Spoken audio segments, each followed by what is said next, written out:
le sien qui était là. Il quitte l'Afrique du Sud, il entre par la porte du Grand Katanga. Et oui, il va se retrouver à Kalemi. C'est à Kalemi qu'il va prendre maintenant la direction pour Béni.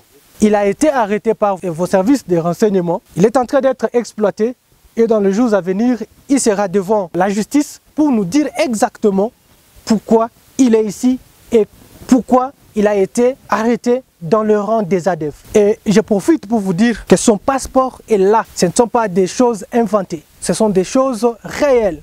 Et quand nous disons, c'est avec de preuves. Son passeport est là, c'est un passeport tanzanien. Sur la liste des arrêtés, mon général, il y a M.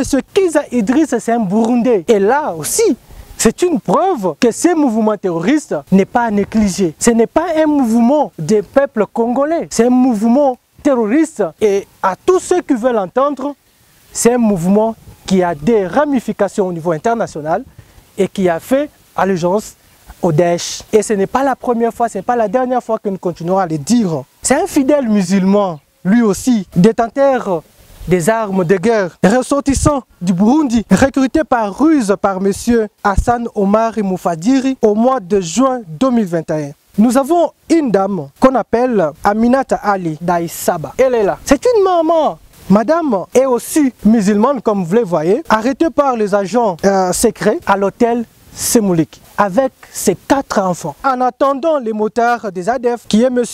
Katembo Bahamoueti Etienne, pour venir récupérer la dame et ses enfants et entrer en brousse à les servir les ADF. Elle était là depuis longtemps. Elle est partie en congé, mais le temps était déjà arrivé pour qu'elle continue le travail.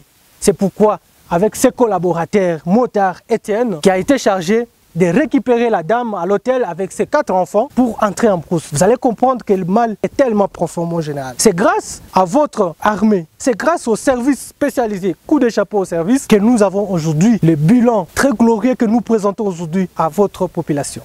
Ce monsieur, vous le voyez bien, il a risqué sa vie. D'abord, je vous informe, mon général, qu'il est de la nationalité ougandaise. Ce n'est pas un Congolais. C'est pendant les opérations de Mwalika, récemment, qu'il a eu une balle de nos forces. Mais comme nous sommes une armée professionnelle, une armée qui respecte les règles humanitaires, nous l'avons mis à la disposition des services sanitaires. Et il n'était pas comme ça les jours où on l'a capturé. Ses collègues combattants terroristes ont fui, l'ont laissé seul. Mais comme l'armée est là pour sauver les vies, on l'a récupéré. On l'a mis à la disposition du docteur, notre docteur militaire, qui l'a traité. Aujourd'hui, il a repris connaissance. Aujourd'hui, il est entre les bonnes mains.